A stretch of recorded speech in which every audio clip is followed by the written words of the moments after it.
My name is Beulah Matthews, and at 28, I never expected to go from an elementary school art teacher to the heir of $39 million overnight. When my grandparents died in that terrible plane crash, I was devastated. They raised me, loved me, and never once mentioned their fortune. The day my estranged family discovered I was the sole heir, everything changed. Their fake smiles turned to threats, but they never expected what happened when they stormed the villa that day. If you could see their faces when they realized who was standing beside me, let me know where you are watching from in the comments. Hit that like button and subscribe to hear how I faced down the family who tried to steal everything from me. Before $39 million changed everything, I lived a simple life in Portland. My tiny one-bedroom apartment was just 15 minutes from Riverside Elementary, where I taught art to 3rd and 4th graders. My beat-up Honda Civic had over 150,000 miles on it, and my biggest splurge was buying premium art supplies for my classroom when the school budget fell short. Every weekend I would drive to my grandparents' house in the suburbs. Harold and Elaine Matthews had raised me since I was 7 years old after my parents James and Patricia simply disappeared one day. They left a note saying they needed to find themselves and never came back. Later we would learn they had gambling debts and substance abuse problems. But as a child, all I knew was that Grandma and Grandpa were now my world. Their house was modest, a 3-bedroom ranch-style home with a beautiful garden that Grandma Elaine tended with love. Grandpa Harold always greeted me with fresh cookies and milk. A tradition from my childhood he never abandoned even when I reached adulthood. They were retired teachers themselves, so they understood my passion for education despite the financial struggles. Every Sunday we would have dinner together with Grandpa telling stories about his days teaching history and Grandma showing me her latest watercolor paintings. They encouraged my art, funded my education, and taught me that wealth came from relationships, not bank accounts. Never once did they hint at having anything beyond their teacher pensions. My student loans weighed on me around $50,000 that seemed impossible to pay off on a teacher salary. When I mentioned my struggles, my grandparents would offer small amounts to help, but always said they were on a fixed income too. I never doubted this, seeing their careful budgeting and modest lifestyle. My best friend Monica Williams had been by my side since college. As a nurse at Portland General, she understood financial struggles too. We would meet for coffee at Riverside Cafe every Wednesday, sharing our week and supporting each other through life challenges. Monica was the sister I never had, the one person outside my grandparents who truly knew me. The rest of my family had become strangers. Aunt Eleanor, my father James' sister, had cut ties with my grandparents shortly after they took me in. She claimed they favored my father and now me, though I could never understand what favoritism she meant. Uncle Franklin, my other paternal uncle, maintained superficial holiday card contact but never visited. My cousins Cassandra and Tyler Eleanor children were strangers. I had met only at rare family events, always looking at me with undisguised resentment. The last time I saw my grandparents alive was 2 days before their anniversary trip to Hawaii. Grandma Elaine had been excited about their first real vacation in years. They had saved for it, planning each detail with the precision of people unaccustomed to luxury. We sat in their sunroom drinking tea as golden hour light streamed through the windows. Grandpa Harold had squeezed my hand and said something that would later haunt me. "What you see is not always the whole picture, Beulah. Remember that people can surprise you in ways you never imagined." I thought he was just being philosophical, as he often was. I hugged them goodbye, promised to water grandma plants, and told them I would pick them up from the airport in 10 days. The phone call came 3 days later. Their small charter plane had crashed during an island-hopping tour. No survivors. The Coast Guard had recovered their bodies. I collapsed on my kitchen floor, the phone still in my hand, unable to breathe or cry or scream. Monica found me there hours later when I missed our coffee date, still in the same position, in shock. I never imagined that their death would not only take away the only real parents I had known, but would also reveal secrets that would turn my world upside down and make my own family turn against me. The funeral was held at Riverside Memorial Chapel, a modest venue that I thought would have suited my grandparents' simple tastes. I was shocked when faces I barely recognized began filing into the chapel. Aunt Eleanor arrived in a black designer dress. her face appropriately solemn but her eyes scanning the room as if appraising its value. Uncle Franklin brought his wife Brenda, both dressed impeccably and whispering to each other while glancing my way. My cousins Cassandra and Tyler stood awkwardly by the guest book, signing with flourishes and adjusting their expensive watches. Where had they all been during holidays, birthdays, and hospital stays? Their sudden appearance felt vulture, like circling what remained of my grandparents' lives. After the service, Aunt Eleanor approached me, her perfume overwhelming as she air-kissed near my cheek. "Such a tragedy, darling. Your grandparents were wonderful people. I always meant to visit more." She paused, her hand on my arm. "Have you spoken to their lawyer yet? About the will and arrangements?" Uncle Franklin was less subtle. "So sorry, Beulah. Terrible business." He cleared his throat. "I suppose Samuel Blackwood is handling their estate? Small as it might be, families should really stick together when dividing such sentimental items." I was confused. My grandparents had never mentioned a lawyer named Samuel Blackwood. When I said as much, my relatives exchanged glances I could not interpret. The mystery was solved the next morning when I received a call from a deep professional voice. "Miss Matthews, this is Samuel Blackwood of Blackwood and Associates. I was your grandparents' attorney. We need to meet regarding their estate. Can you come to my office tomorrow at 10? The law offices of Blackwood and Associates occupied the top floor of the tallest building in downtown Portland. The reception area gleamed with marble and mahogany, and the panoramic views of the city made me feel small and out of place in my department store dress and scuffed boots. Samuel Blackwood was a tall, distinguished man in his 60s, with silver hair and piercing blue eyes that assessed me carefully. "Miss Matthews," he said, gesturing to a chair across from his massive desk. "Thank you for coming. I have been the Matthews family attorney for 30 years, though your grandparents may not have mentioned me. I expected a brief meeting about a modest will, perhaps leaving me their house and small savings. What came next changed everything. Your grandparents, Harold and Elaine Matthews, have left you as the sole beneficiary of their estate valued at approximately $39 million. Mr. Blackwood stated, his tone matter of fact, as if discussing the weather. I laughed. It had to be a joke. My grandparents were retired teachers who clipped coupons and drove a 10-year-old sedan. Mr. Blackwood did not smile. Your grandfather was not merely a history teacher, Miss Matthews. That was his passion, yes, but it was not his primary source of income. Harold Matthews was the silent owner of Matthews Property Holdings, with commercial real estate across 3 states. Your grandmother managed their investment portfolio, which has performed exceptionally well. They maintained a modest lifestyle by choice, not necessity. He slid a folder across the desk. The estate includes 12 commercial properties currently leased to stable businesses, a stock and bond portfolio worth approximately $20 million, a villa in Lake Oswego that they purchased 5 years ago but never occupied, several luxury vehicles stored in a private garage, and liquid assets of about $4 million in various accounts. My hands trembled as I opened the folder. Property deeds, bank statements, and investment reports swam before my eyes.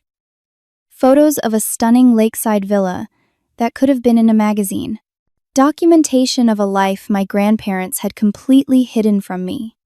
"Why would they keep this from me?" I whispered. Mr. Blackwood's expression softened slightly.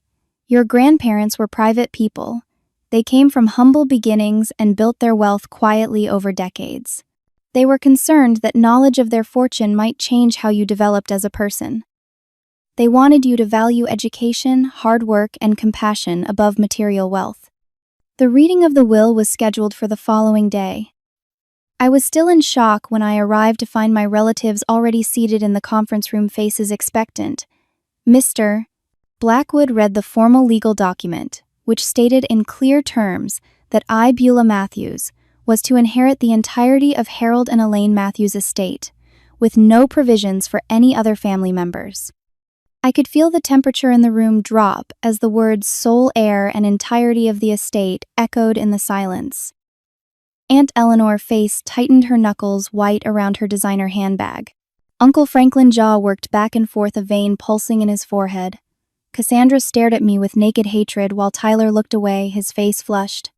There must be some mistake, Aunt Eleanor's voice cut through the silence. Harold was my brother.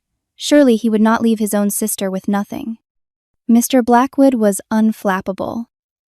The will is legally binding and was updated just last year. Your brother was of sound mind and made his wishes explicitly clear. What about James' rights? Uncle Franklin demanded, referring to my absent father. His son should have a share that would come to us in his absence. Your brother James legally forfeited any inheritance rights when he signed over custody of Beulah to your parents and then disappeared. Mr. Blackwood replied, "This was all addressed years ago." As the meeting devolved into angry protests and thinly veiled threats of contesting the will, Mr. Blackwood calmly informed everyone that the will was ironclad with multiple witnesses and medical documentation of my grandparents' mental competence. After my relatives stormed out, he explained to me the process of transferring assets and suggested I consider financial advisors and security measures given the significant change in my circumstances. That night I called Monica, still unable to process everything. She rushed over with a bottle of wine and listened as I poured out the incredible story. "Holy crap, Beulah," she said when I finished. "You are literally a millionaire now. Actually a multimillionaire." I stared at my shabby apartment ceiling. I still cannot believe they kept this from me. All those years I was struggling with student loans, eating ramen, worrying about rent. They had millions. Why? Monica considered this. Maybe they wanted to protect you. Money changes people and how they treat you. They probably wanted you to have a normal life, make real friends like me who liked you for you, not your bank account. Her words made sense, but I still felt a confusing mix of emotions.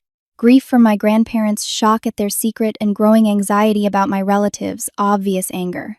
As I tried to sleep that night in the same apartment that now seemed absurdly modest given my new net worth, I had no idea that the inheritance was about to make my family show their true colors in ways I could never have imagined.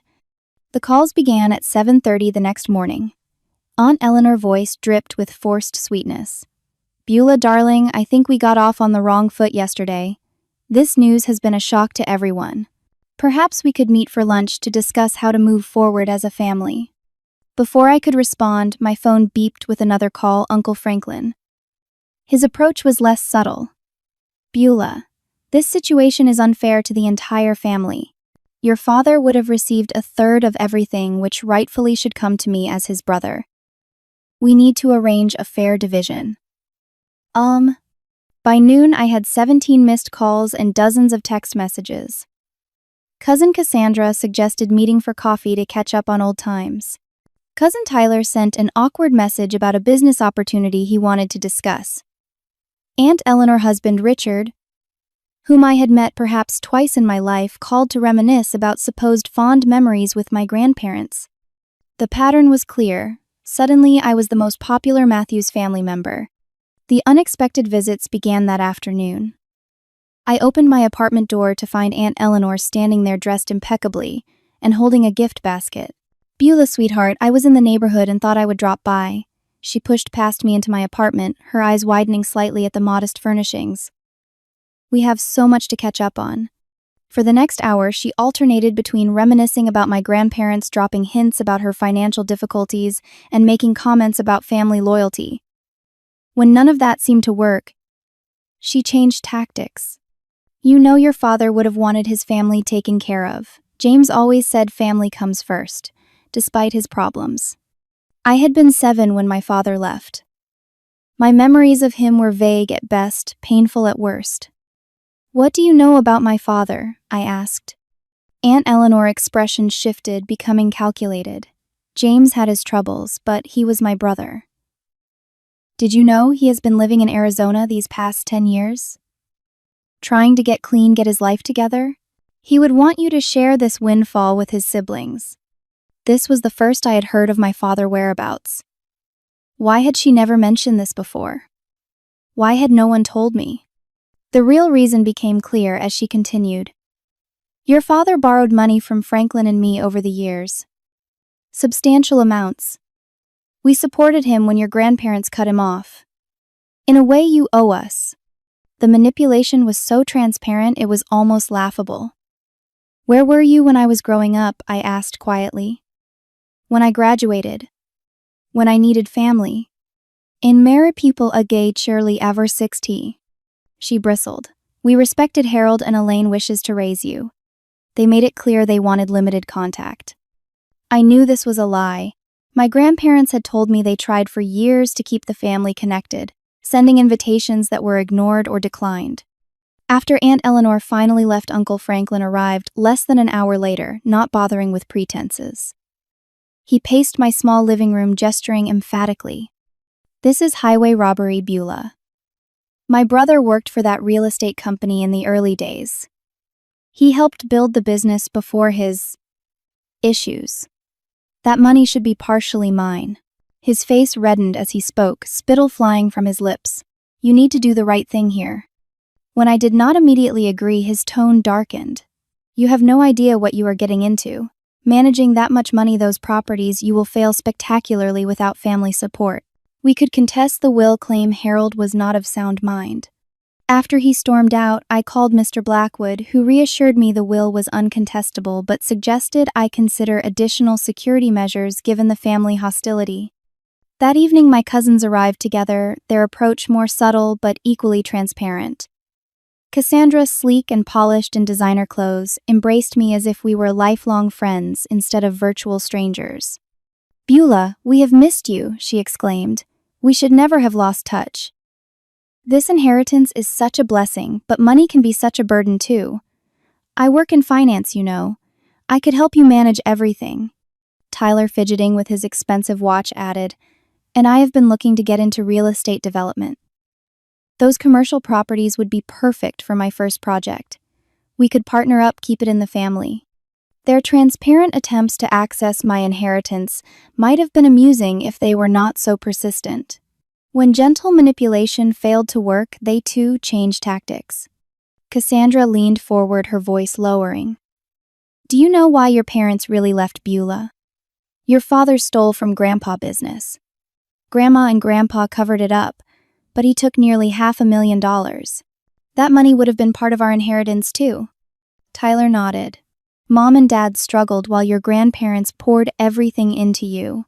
College art lessons, that semester abroad in Italy. They treated you like the golden grandchild while ignoring the rest of us." I was stunned. My grandparents had funded my education, yes, but I had worked through college, taken out loans. The semester in Italy had been on scholarship. Were they inventing grievances to justify their entitlement? After they left, I found a small envelope that had been slipped under my door. Inside were photos of my apartment building, with red X marks drawn over my windows and a note. "Money goes fast when accidents happen." That night, I returned from dinner with Monica to find my car vandalized, deep scratches along both sides, and the word "thief" spray painted on the hood. The officer who took my report seemed unconcerned, suggesting it was probably random teenagers. The next morning, I woke to find my email flooded with subscription confirmations for everything from porn sites to extremist political newsletters, all using my personal information. My phone rang constantly with calls from unknown numbers. The harassment was escalating rapidly.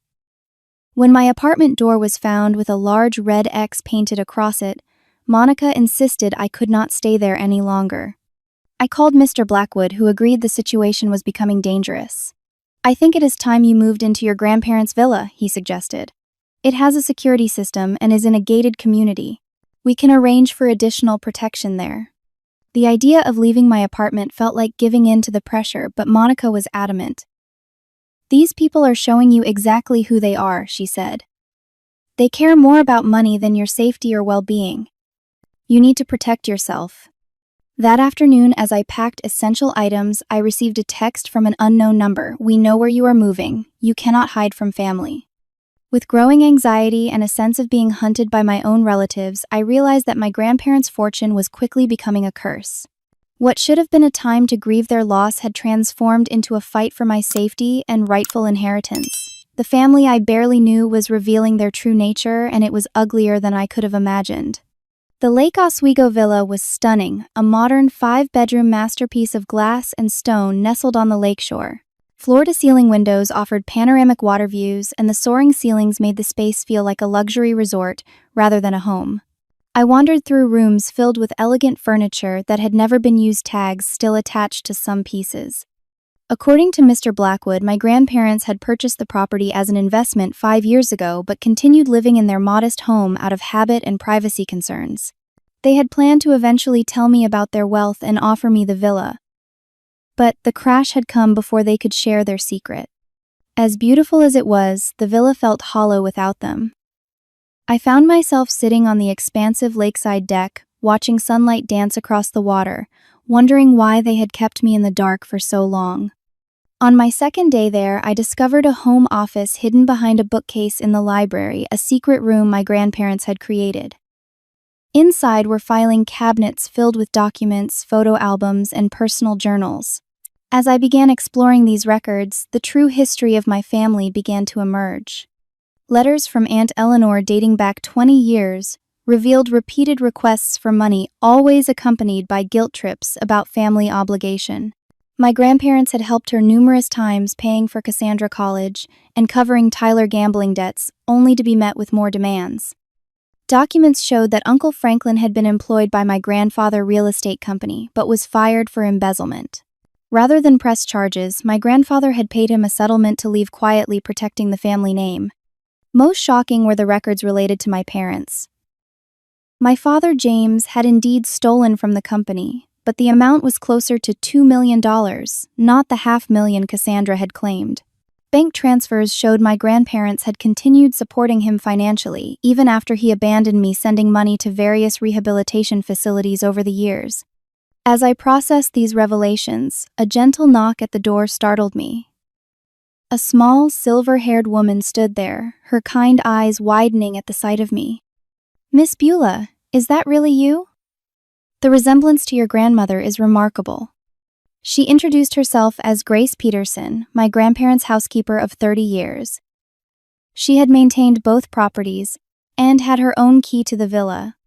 "I was just coming to check on things as I do every week," she explained. "Samuel told me you might be here." She hesitated. "Your grandparents spoke of you constantly. They were so proud." Over tea on the deck, Grace shared stories that painted a fuller picture of my family history. "Eleanor and Franklin had been jealous of my father from childhood," she explained. "When your grandfather's business took off, that jealousy turned toxic. They felt entitled to his success despite contributing nothing to it." She described how my grandparents had tried to include the whole family in holidays and celebrations for years, only to be met with demands and ingratitude. They had finally established boundaries after my cousins had vandalized their home during a Thanksgiving gathering, stealing jewelry and blaming it on my father. The most valuable thing, Grace shared, was context for their secrecy. "They wanted you to have a normal childhood, not one burdened by wealth or family discord," she explained. "They planned to bring you into their financial world when you turned 30, to let you establish your own identity first. The crash changed everything." As Grace was leaving, she paused. "Be careful, Miss Beulah. Your aunt and uncle have been asking around about this property for years. They were furious when they learned your grandparents had purchased it. Now that they know it is yours." She did not finish the sentence, but her meaning was clear. The next day, my peaceful breakfast was interrupted by my phone exploding with notifications. My relatives had taken their campaign public. Aunt Eleanor had posted a lengthy Facebook screed about greedy heirs and elder manipulation. Uncle Franklin had gone further, giving an interview to a local newspaper columnist about a family inheritance dispute involving a manipulative granddaughter who had poisoned her grandparents against their own children. Though they did not name me directly, anyone who knew the family could identify who they meant. By afternoon, I had received concerned texts from former colleagues and college friends asking if I was the Matthews heir mentioned in the growing social media storm. When I went into town for groceries, I noticed people staring, whispering behind their hands. At the checkout, the cashier glanced at my credit card and then back at me, her expression changing from friendly to coolly professional. That evening, I arranged to meet Monica at a quiet restaurant in Portland, needing the comfort of the one person I still trusted. We had just ordered when Aunt Eleanor and Uncle Franklin walked in with several people I did not recognize. Their eyes locked on me immediately, and they made their way to our table. Well, if it is not our millionaire niece, Aunt Eleanor announced loudly enough for nearby tables to hear. Enjoying spending your ill-gotten gains. I tried to keep my voice low. This is not the place to discuss family matters. Please, respect my privacy. Uncle Franklin scoffed. Privacy, like how you privately manipulated your grandparents into cutting out the rest of the family. His voice carried through the restaurant heads turning toward our table. A woman with them who introduced herself as their attorney, Judith Sterling, placed a document on the table. We are formally contesting the will on grounds of undue influence and mental incapacity, she stated. We have witnesses who will testify that Harold Matthews was showing signs of dementia in his final years. This was an outright lie. My grandfather had been sharp until the end, discussing current events and beating me at chess just days before the crash. As they created a scene, restaurant patrons openly stared. Monica stood up, placing herself between me and my relatives. This is harassment, she said firmly. Leave now, or management will call the police. Aunt Eleanor sneered. Buying friends too, Beulah, how pathetic. As they finally left, the damage was done. Whispers followed us as we paid our bill and hurried out. By the time we reached the villa, social media was buzzing with distorted accounts of the restaurant confrontation. The next morning, I discovered that someone had created a fake profile in my name, posting offensive content and boasts about manipulating elderly relatives. My school principal called concerned about the controversy affecting the school reputation. Though he did not directly ask me to resign, his meaning was clear: this could impact my job. After consulting with Mr. Blackwood, I decided to take a leave of absence from teaching until the situation resolved. It was becoming clear that my relatives would stop at nothing to discredit me and pressure me into giving them money. Based on the escalating threats, Mr. Blackwood recommended hiring professional security. Alexander Reeves, a former military officer, who now ran a private security firm, arrived that afternoon to assess the property. Your location is fairly secure due to the gated community, but there are vulnerabilities, he explained, pointing out areas of concern. We will install additional cameras, motion sensors, and have personnel on site. While Alexander's team worked, I continued exploring my grandparents' records. In a locked drawer of my grandmother's desk, I found her personal journal. The entries from the past few years revealed how much they had wanted to share their wealth with me, but feared it would change our relationship. More disturbing were entries describing attempts by Eleanor and Franklin to have them declared incompetent. 2 years earlier, they had arranged for a doctor friend to evaluate my grandfather under false pretenses. When the doctor found him perfectly competent, they had tried to pressure my grandmother into signing over control of certain assets, claiming it would protect them from taxes. The journal entry from 3 months before the crash chilled me. Eleanor threatened today that if we do not change our will, she will find ways to ensure Beulah never enjoys our legacy. I fear what they might do, but Harold and I agree we cannot give in to such threats. Beulah is our true family. She has the heart to use our blessing wisely. That night alone in the vast villa, despite the security team patrolling outside, I broke down. Curled on my grandparents' unused bed, I sobbed for the grandparents I had lost, the family I never truly had, and the simple life that had been shattered by wealth and greed. Monica found me there when she came to check on me, bringing dinner and much-needed emotional support. After hearing about the journal and the escalating situation, she stayed the night, refusing to leave me alone. What hurts most, I told her as we sat on the deck watching moonlight on the lake, is not their greed. It is that they are willing to destroy my reputation, my career, my sense of safety, all for money they did not earn and do not deserve. Monica squeezed my hand. Then do not let them win. Your grandparents chose you for a reason. Honor that choice by standing your ground. Her words strengthened my resolve. My grandparents had protected me all my life. Now it was my turn to protect their legacy, even against my own blood relatives. The warning came from an unexpected source. A week after moving into the villa, I received a call from an unknown number. "Is this Beulah Matthews?" a deep male voice asked. "My name is Thomas Reynolds. I was your father, former business partner. We need to talk about your family situation. It is not safe to discuss over the phone." Suspicious, but curious, I agreed to meet him in a public cafe in downtown Portland, bringing Alexander from the security team with me. Thomas turned out to be an older man with salt and pepper hair and tired eyes, dressed in a well-worn suit. He recognized me immediately. "You look like your grandmother," he said, his expression softening. Elaine was a remarkable woman. One of the smartest business minds I ever encountered, though few knew it. Over coffee, Thomas revealed he had been my grandfather junior partner in the early days of the real estate business. "Your father worked with us too, before his problems overwhelmed him," he explained. "James had potential, but he could not resist shortcuts." When I asked why he had contacted me now, his expression darkened. "I have been following the situation with your inheritance. Your aunt and uncle are not just greedy, they are dangerous." He leaned forward. "Oh, yesterday, Eleanor contacted me asking if I would testify that your grandfather was mentally declining and that your father had been promised a third of the business." I was shocked. "Would you have done that?" Thomas shook his head firmly. "Absolutely not." Harold was sharp as a tack until the end. But what concerned me was what else Eleanor said.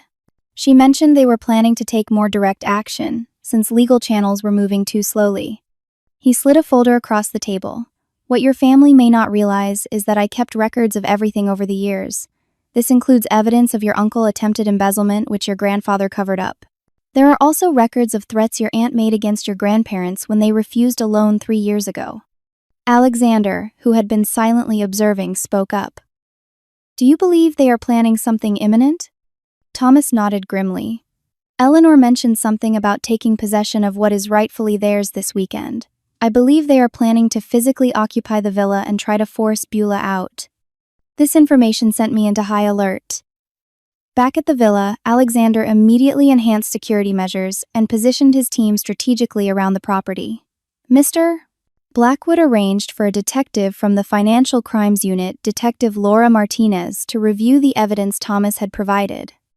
"Your relatives have engaged in multiple illegal activities," Detective Martinez confirmed after examining the documents. "The threats, harassment, and previous embezzlement create a pattern that we can use to pursue charges." As we developed a strategy, Mr. Blackwood made a suggestion that initially shocked me. "Let them come," he said. "With proper preparation and witnesses, we can end this once and for all." The plan came together quickly. Thomas agreed to be present with his documentation. Detective Martinez would be there in an unofficial capacity gathering evidence. Alexander's security team would be positioned throughout the property but initially out of sight. And Mr. Blackwood added one final element, a videographer who would document everything. "Let them show their true colors on camera," he advised. "Sometimes the court of public opinion is as powerful as a court of law." We received confirmation of their plans through an unexpected channel. Cousin Tyler, apparently having second thoughts, sent a warning text. "They are coming Saturday at noon, bringing lawyers. Planning to stay until you leave. Not my idea. Be careful." Saturday morning, I felt strangely calm as final preparations were made. The security cameras were checked, recording devices placed in key locations, and everyone took their positions. Thomas, Detective Martinez, and Mr. Blackwood sat with me in the living room, visible from the front entrance, but not from outside. The videographer, Daniel, positioned himself discreetly to capture everything. Alexander and his team maintained communication through earpieces, ready to intervene if necessary. At precisely 12:15, 3 vehicles pulled up to the villa gates. Security camera feeds showed Aunt Eleanor, Uncle Franklin, and cousins Cassandra and Tyler, accompanied by attorney Judith Sterling and 2 men I did not recognize carrying duffel bags. "They are demanding entry, sir," one of Alexander's team reported through the communication system, "claiming they are family and have a right to be here." "Let them in," Alexander instructed, "but log their names and record everything." The gates swung open and the group approached the main entrance. From my position, I could hear Aunt Eleanor's shrill voice through the door. "Remember the plan. We occupy the house, force her to negotiate. Possession is 9/10 of the law." When they rang the doorbell, Alexander personally answered, dressed in a suit that gave no indication of his security role. My relatives pushed past him into the grand foyer, stopping short when they saw me sitting calmly in the living room, flanked by 3 people they did not expect. "What is this?" Uncle Franklin demanded, his face flushing. "Who are these people?" I stood, finding strength I did not know I possessed. "These are my advisors and witnesses," I said calmly. "I understand you have come to take possession of my home." Aunt Eleanor faltered slightly before recovering. "This is a family matter, Beulah. We need to discuss the unfair distribution of family assets in private." Judith Sterling stepped forward. "All business. My clients have legitimate claims to portions of the Matthews estate. We are prepared to occupy this property until a fair settlement is reached." Mr. Blackwood rose, introducing himself. "The will is ironclad, as you have been informed multiple times. This attempted occupation constitutes criminal trespass and harassment." Uncle Franklin's face contorted with rage. He gestured to the two unknown men who moved toward their duffel bags. "We are not leaving. This house belongs to the Matthews family, not just this entitled little girl who manipulated her way into the entire fortune." That was when Thomas stepped forward, and I saw recognition dawn on my relatives' faces. "Thomas, what are you doing here?" Aunt Eleanor's voice had a tremor now. "Providing evidence," Thomas replied calmly, holding up his folder. "Evidence of your attempted embezzlement, Franklin. Evidence of your threats against Harold and Elaine Eleanor. Evidence that you have been planning this confrontation for weeks." Detective Martinez chose that moment to reveal her badge. "I am Detective Martinez, Financial Crimes Division. While I am here unofficially today, I find the evidence Mr. Reynolds has provided extremely compelling, enough to open a formal investigation." The color drained from my relatives' faces as they realized the trap they had walked into. Then Daniel, the videographer, stepped into view with his camera clearly recording. The impact was immediate. Uncle Franklin lunged toward Daniel, shouting, "Turn that off," before Alexander and his team emerged from their positions, forming a protective barrier. What followed was chaos. Aunt Eleanor screamed accusations about manipulation and betrayal. Uncle Franklin threatened lawsuits against everyone present. Cousin Cassandra began crying dramatically, while Tyler backed toward the door, clearly wanting no further part in the confrontation. "You set us up," Aunt Eleanor hissed at me, her carefully maintained facade crumbling into naked hatred. "You are just like your father, manipulative, selfish." I remained calm. "No, I have simply protected what my grandparents legally left to me. They made their choice after years of watching how you treated them and each other. I did not steal anything, I did not manipulate anyone. I loved them for who they were, not what they owned." The two unknown men, now identified by Alexander's team as hired intimidators with criminal records, attempted to leave but were detained by security until police arrived to formally respond to the trespassing complaint. As uniformed officers led my relatives and their associates from the property, Aunt Eleanor turned back for one final shot. "This is not over, Beulah. Family does not give up on what belongs to them." Detective Martinez stepped forward. "Actually, Mrs. Parker, I recommend you do exactly that. The evidence we have gathered today, combined with Mr. Reynolds' documentation, gives us grounds for multiple criminal charges: harassment, conspiracy, attempted extortion, and possibly fraud. I suggest you contact a criminal defense attorney immediately." When the police cars finally pulled away, the villa fell into a strange silence.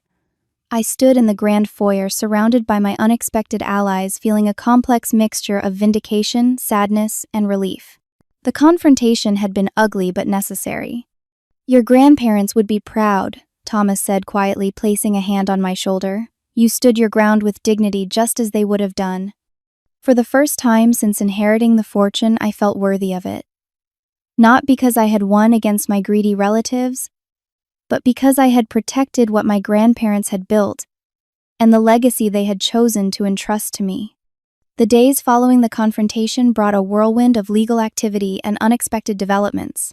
Detective Martinez officially opened an investigation into my relatives' actions, focusing on the harassment threats and evidence of past financial crimes against my grandparents. My relatives initially hired aggressive attorneys who threatened counteractions, claiming entrapment and defamation. However, when presented with the video evidence and Thomas documentation, their legal strategy quickly shifted to damage control. Most surprising was a call from my aunt and uncle, former lawyer Judith Sterling. She requested a meeting, arriving at the villa looking considerably less confident than during the confrontation. "I want to apologize for my involvement," she said, refusing to sit down as if she did not deserve the comfort. "Your relatives misrepresented the situation to me. They claimed your grandparents had promised them portions of the estate verbally, and that you had manipulated changes to the will." She handed me a folder containing communications between her and my relatives. "I am withdrawing from their representation and have provided these to Detective Martinez as well. Attorney-client privilege does not extend to planning future crimes, which is what they were clearly doing." Her revelation that my relatives had planned to forge documents claiming partial ownership of the properties stunned even Mr. Blackwood. "This crosses from civil into criminal territory," he observed after she left. "They could face serious charges." 3 days after the confrontation, I received an unexpected letter from cousin Tyler, delivered by courier rather than mail. "Beulah, I am sorry for my part in this ugly situation. I was pressured by my parents, but that is no excuse. I should have had the courage to stand up to them sooner. I do not expect forgiveness, but I wanted you to know that I have provided Detective Martinez with texts and emails showing how this scheme developed." Tyler. His cooperation provided the final evidence needed for the district attorney to file formal charges against Aunt Eleanor and Uncle Franklin for conspiracy, attempted extortion, and fraud. The family drama took another turn when a journalist who had been following the story managed to locate my father, James Matthews, in a small town in Arizona. His story appeared in the Sunday edition, "Estranged Father of Heiress Responds to Family Inheritance Battle." According to the article, my father had been sober for 3 years, working as a carpenter and living a quiet life. He expressed shock at his parents' wealth, but supported their decision to leave everything to me. "I failed as a father," he was quoted saying. "I do not deserve any part of their legacy. Beulah was raised by them, loved by them. The inheritance belongs to her alone." The journalist included contact information from my father with a note that he wanted to reach out but would respect my wishes either way. I placed the article in a drawer, not yet ready to decide whether to open that door from my past. As legal proceedings against my relatives, advanced media attention intensified. Reporters camped outside the villa gates, and my story appeared on local and then national news. The narrative varied from sympathetic accounts of family betrayal to sensationalized tales of the inheritance battle. The unwanted fame made simple tasks like grocery shopping impossible. People recognized me, approached for photos or comments, or simply stared. Some were supportive, others judgmental. The loss of privacy was yet another unexpected consequence of wealth. My teaching career also hung in limbo. Though the principal expressed support after the truth emerged, returning to the classroom seemed impossible with my new public profile. The children and their parents would see me differently now. The simple joy of teaching art might be forever changed by the knowledge of my wealth. In the midst of this tumult, Monica remained my anchor, visiting daily and helping me navigate the strange new reality. She had taken a leave from nursing to support me, and I was grateful for her unwavering friendship. My solace came in an unexpected discovery. While organizing my grandparents' personal effects, I found a sealed envelope addressed to me and my grandmother, elegant handwriting dated just 2 weeks before their fatal trip. "Dearest Beulah, if you are reading this, then our plan to share our secret with you has been delayed or prevented. We have arranged for this letter to be given to you if anything happens to us before we can tell you everything ourselves. The wealth we have accumulated was never as important to us as you have been. We built our business and investments hoping to create security for future generations. But we recognized the dangers of unearned privilege. We wanted you to develop your own identity, values, and strength of character before burdening you with significant wealth. We have watched you grow into a compassionate, hardworking young woman who finds joy in teaching children rather than accumulating possessions. These qualities, not our financial success, represent our true legacy. We have chosen you as our heir, not simply because you are our grandchild, but because you have demonstrated wisdom, kindness, and integrity throughout your life. These are the qualities needed to manage wealth responsibly." The decision to exclude other family members was made after years of witnessing their choices. They have shown repeatedly that they value money over relationships, status over substance. We tried many times to guide them toward better values, but they chose different paths. Trust Samuel to guide you through the transition. And remember that this wealth is a tool, not a measure of your worth. Use it to create the life you want and to make a difference in ways that matter to you. Know that we are proud of you not for what you will own, but for who you are. With all our love, Grandma Elaine and Grandpa Harold. The letter brought both tears and clarity. For the first time since the inheritance, I felt I understood their intentions and the responsibility they had entrusted to me. This was not just about money, but about values and purpose. With this renewed perspective, I began making decisions about my future.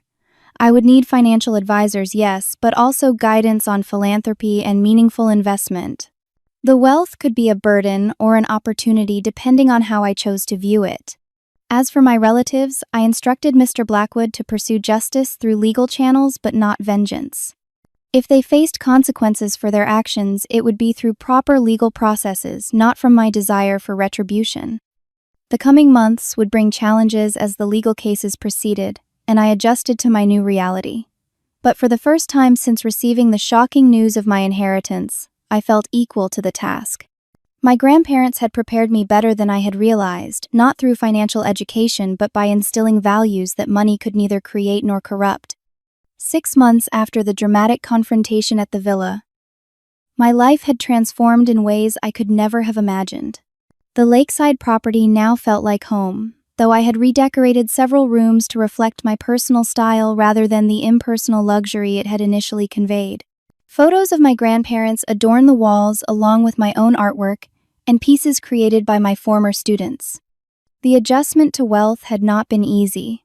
The first time I purchased something expensive, a new car, to replace my vandalized Honda, I felt overwhelming guilt. Was this what my grandparents wanted? Would they approve of such spending? Monica had accompanied me to the dealership, talking me through the anxiety. "You are not buying a Ferrari Beulah," she had pointed out reasonably. "You are buying a safe, reliable vehicle. Your grandparents would want you to be secure." Finding the balance between enjoying the privileges of wealth and maintaining the values my grandparents had instilled was an ongoing process. Some days I succeeded, others I questioned every decision. The legal consequences for my relatives had been significant. Aunt Eleanor and Uncle Franklin had eventually accepted plea deals, avoiding jail time, but receiving probation, community service, and substantial fines. More painfully for them, the publicity had damaged their social standing and business connections. Cousin Cassandra had moved to Chicago, starting fresh, where her family notoriety was unknown. Tyler had made a more positive change, entering therapy and pursuing education in social work, occasionally sending me updates on his progress. The most meaningful development had been establishing the Harold and Elaine Matthews Foundation, dedicated to providing art education to underserved communities. The foundation funded programs in schools with limited resources, offering the same opportunities that had shaped my own love of art. Setting up the foundation had given purpose to the inheritance, transforming it from a burden into a legacy that honored my grandparents' values. The first time I visited a classroom benefiting from the foundation grants, watching children discover the joy of creation, I felt my grandparents' presence strongly, as if they were witnessing their true legacy taking shape. My personal life had gradually found new balance as well. After careful consideration, I had responded to my father's contact information, agreeing to meet at a neutral location. Our reunion had been awkward, painful, and ultimately healing. James Matthews was a changed man, humbled by his failures and working daily to maintain his sobriety. We were building a cautious relationship, not as father and daughter in the traditional sense, but as two adults with a complicated shared history. I had not offered him money, and to his credit, he had not asked for any. Instead, I had eventually established a modest trust that would support his continued recovery while protecting him from his former addictive tendencies. It was what my grandparents would have done, balancing compassion with wisdom. Perhaps the most surprising development had been my friendship with Thomas Reynolds, my father, former business partner. Thomas had become a mentor, helping me understand the business empire my grandparents had built and guiding me through decisions about properties and investments. His stories about my grandparents' early days in business gave me insights into parts of their lives I had never known. They were visionaries, Thomas explained during one of our regular lunch meetings. They saw potential in properties and neighborhoods others overlooked. But what made them truly successful was how they treated people. They never exploited, never took advantage. They created win-win situations that built loyalty and trust. This approach became my model as I learned to manage the inheritance. I established fair leasing practices for the commercial properties, invested in companies with ethical business models, and ensured that wealth generated more than just additional wealth. My identity as a teacher remained important to me, though I had not returned to the classroom. Instead, I taught art workshops through the foundation and mentored promising young artists from disadvantaged backgrounds. It was teaching with greater impact, reaching students who might otherwise never have access to artistic opportunities. As for my friendship with Monica, it had evolved in unexpected ways. Her unwavering support throughout the ordeal had strengthened our bond, and she had eventually accepted my offer to become the Foundation Executive Director, applying her organizational skills and compassionate nature to our growing initiatives. She remained my most trusted confidant, the person who still treated me exactly the same as before the inheritance. The journey had taught me lessons I never expected to learn about family wealth and my own capacity for resilience. Family, I discovered, was not defined by blood or legal documents, but by love, respect, and mutual support. My grandparents, Monica Thomas, and even Grace, the housekeeper, were more truly family than those who shared my surname. Wealth, I learned, was neutral, neither inherently good nor evil. Its value depended entirely on how it was used, the intentions behind its deployment, and the wisdom guiding its management. Money could build or destroy, connect or isolate depending on the choices of those who controlled it.